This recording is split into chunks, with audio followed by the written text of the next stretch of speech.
안녕하세요. GIS 디벨로퍼 김영준입니다. 3JS와 블렌더를 이용한 메타버스 환경 구축 및 인터랙티브 웹 개발에 대한 마지막 강좌입니다.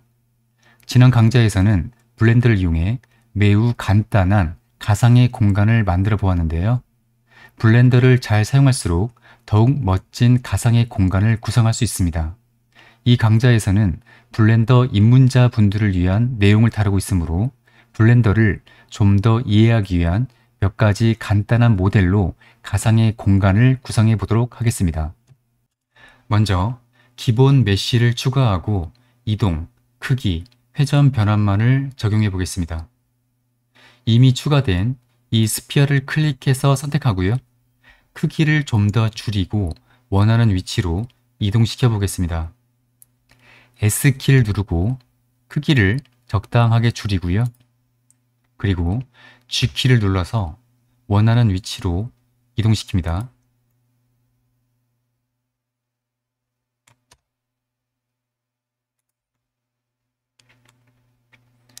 G키를 누르고 Z축으로 이동하기 위해서 Z키를 누르고요. 그리고 이동시킵니다.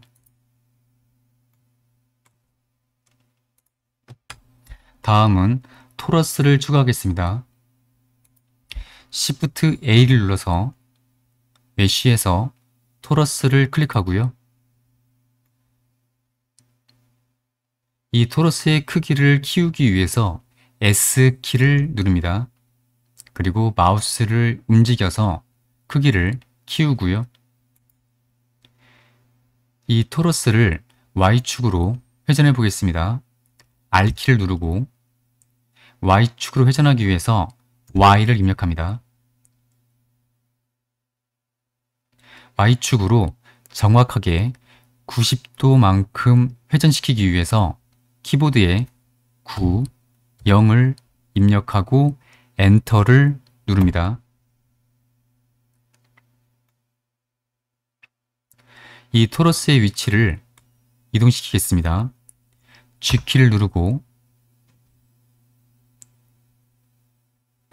이동을 X, Y 평면으로만 이동시키고 Z축으로는 이동을 막기 위해서 Shift Z를 누릅니다. 그러면 X, Y 평면으로만 이 토러스가 이동을 하게 됩니다. 적당한 위치에 놓고 클릭합니다.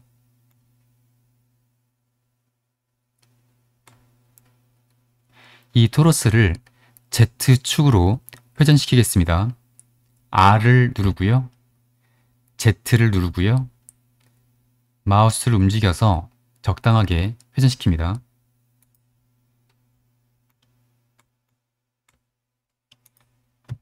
다음은 큐브 메쉬를 추가하고 큐브에 정점을 편집해서 경사진 면을 만들어 보겠습니다. Shift A를 누르고요. 메쉬에서 큐브를 클릭합니다. 이 큐브를 적당한 위치로 이동하기 위해서 G키를 누르고요.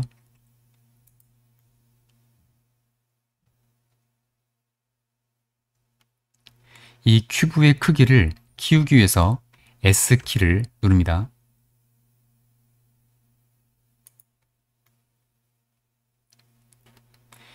이 큐브의 크기를 조정하겠습니다. S키를 누르고 Z축으로 크기를 조정하기 위해서 Z를 누르고요. 크기를 조정합니다. 그리고 이 큐브를 이 평면 위에 올리기 위해서 G키를 누르고요. Z축으로 이동하기 위해서 Z키를 누르고 마우스를 이동해서 위치를 조정합니다.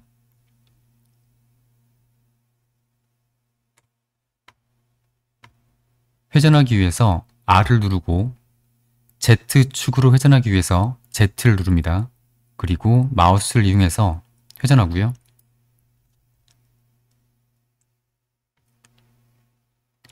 G키를 눌러서 X, Y 평면으로만 이동하기 위해서 Shift Z를 누릅니다.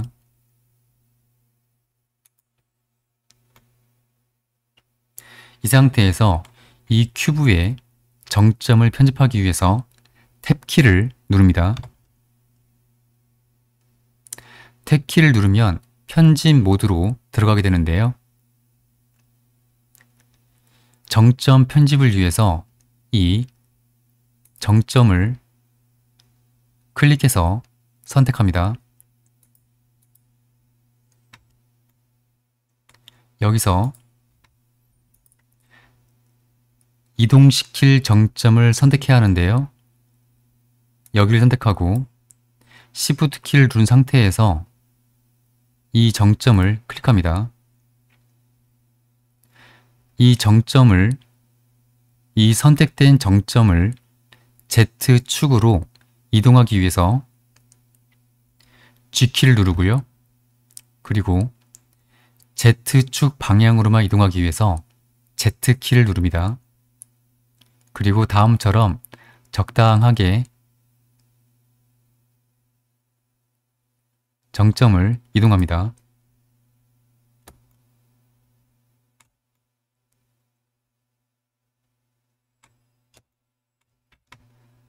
좀 더 정확하게 편집하기 위해서 장면을 확대해서요.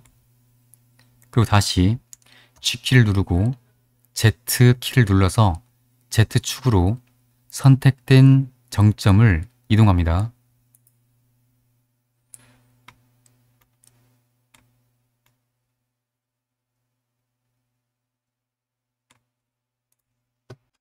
다음은 모디파이어라는 기능 중 어레이 기능을 이용해서 계단을 구성해 보겠습니다. 그에 앞서서 현재 편집 모드인데요. 탭키를 눌러서 오브젝트 모드로 전환하고요. Shift A를 눌러서 메쉬에 큐브를 클릭해서 큐브를 추가합니다. 그리고 이 큐브를 이동하기 위해서 G를 누르고요. 이동합니다.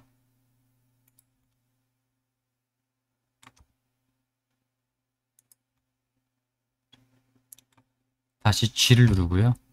Z축 방향으로 이동하기 위해서 Z를 누릅니다. 이 큐브를 납작하게 하기 위해서 S를 누르고요.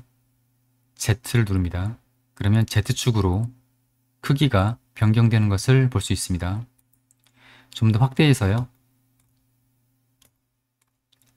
S를 누르고 Z를 눌러서 더욱더 납작하게 만듭니다. 그리고 이 큐브를 Y축에 대해서 크기를 변경하겠습니다. S를 누르고요. Y를 누르면요. 이렇게 Y축으로 크기를 변경할 수 있습니다.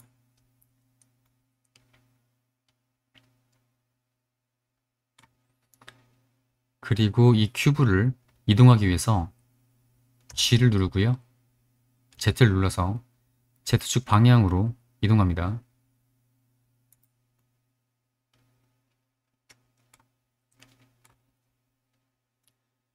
현재 이 큐브에 대한 변환을 보겠습니다.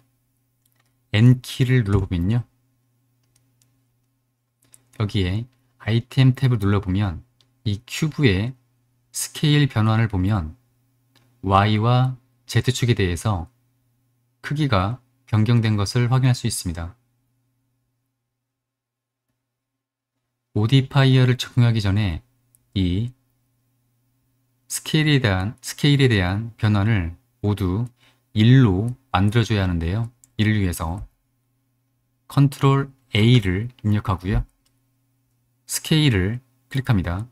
그러면 이 큐브의 크기는 그대로 유지되면서 이 스케일 속성이 모두 1로 변경된 것을 확인할 수 있습니다. 이제 여기서 이 모디파이어 프로퍼티 탭을 클릭합니다. 그리고 Add Modifier를 클릭하고요. 또 여기서 Array를 클릭합니다. 그러면 Array Modifier가 새롭게 추가된 것을 확인할 수 있습니다. 이 상태에서 Shift A를 누르고요. Empty에서 Plan A6를 클릭합니다. 그러면 Plan A6가 추가된 것을 확인할 수 있습니다. G키를 눌러서 이 Plan A6 Empty를 이동시킵니다. 대략 이 위치로 이동시키고요.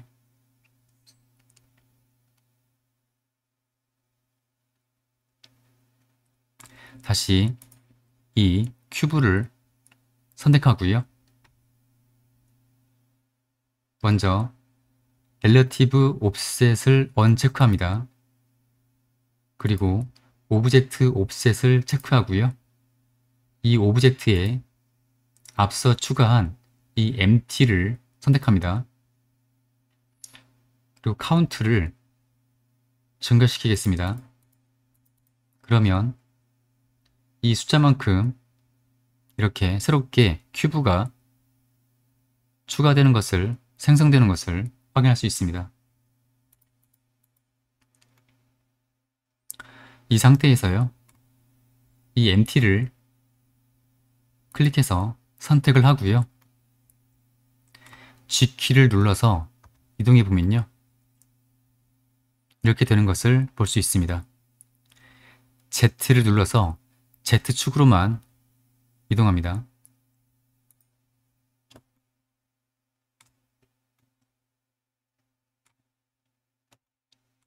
다시 Z를 누르고 X, Y 평면으로만 이동하기 위해서 Shift Z를 누릅니다. 그럼 이렇게 되고요.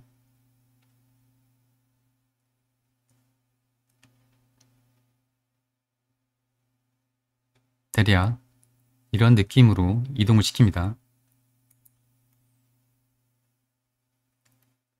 그리고 여전히 이 empty가 선택된 상태에서 이 empty를 Z축으로 이동해 보겠습니다.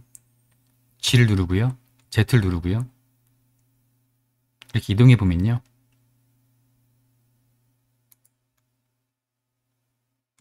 좀 더 이동해 보겠습니다.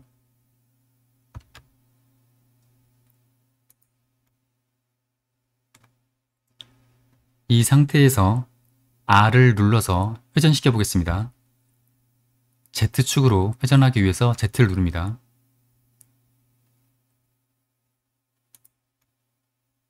이렇게 회전시키고요. 이 큐브를 선택하고 이 카운트 수를 늘려 보겠습니다.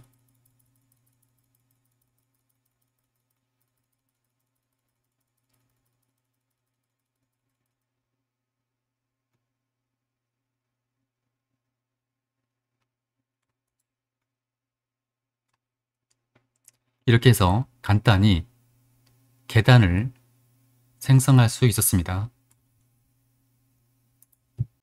이제 지금까지 만든 것들을 GLTF 파일로 익스포트 하겠습니다. 익스포트할 모델을 클릭해서 선택하고요.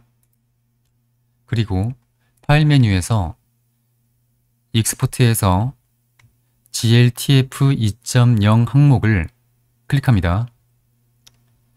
그리고 여기서 지오메트리에서 Apply Modifier를 선택합니다. 이 항목을 선택하는 이유는 앞서 계단을 만들기 위해서 모디파이어 기능을 이용했기 때문입니다. 그리고 익스포트 버튼을 클릭합니다. 이제 새롭게 만든 가상 환경을 이용해서 실행해 보겠습니다.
다음은 메쉬의 재질을 지정해 보겠습니다. 가장 먼저 바닥 메쉬를 선택하고요. 그리고 이 머터리얼 프로퍼티 탭을 클릭합니다. 그리고 이 뉴 버튼을 클릭하면요. 새로운 재질이 만들어진 것을 볼 수 있습니다. 이 베이스 컬러를 바닥 색상과 어울리게 변경합니다.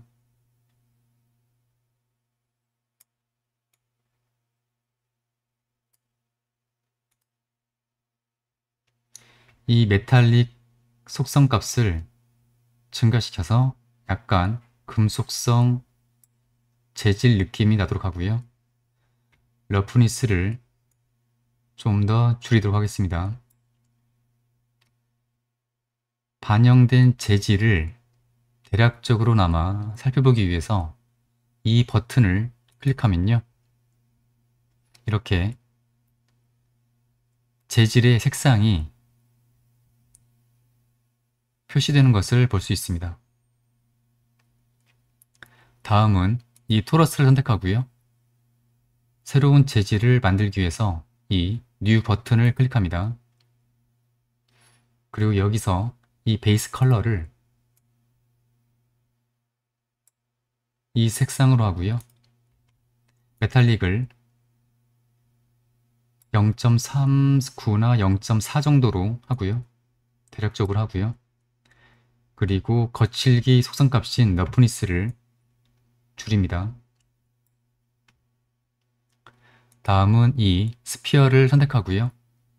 뉴 버튼을 클릭해서 새로운 재질을 만듭니다. 그리고 색상을 이 색상으로 하고요. 메탈릭을 0.3 정도로 하고요. 거칠기를 0.2 정도로 합니다. 그리고 이 메쉬를 선택하고요. 또 뉴 버튼을 클릭해서 새로운 재질을 만들고요. 베이스 컬러를 이 색상으로 하겠습니다. 메탈릭을 0.3 정도로 하고요. 러프니스를 좀 줄이겠습니다. 그리고 이 계단도 새로운 재질로 설정하겠습니다. 뉴 버튼을 누르고요. 베이스 컬러를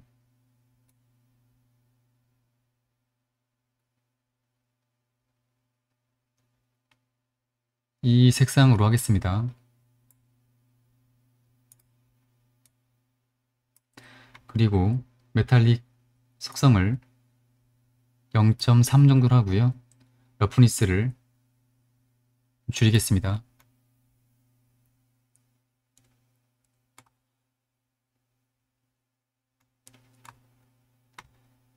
이 가상의 공간에 대한 모델을 내보내기 위해서 선택을 하고요. 파일 메뉴에 익스포트에 gltf 2.0을 선택합니다. 그리고 익스포트 버튼을 클릭합니다. 실행해 보면 이런 결과를 확인할 수 있습니다.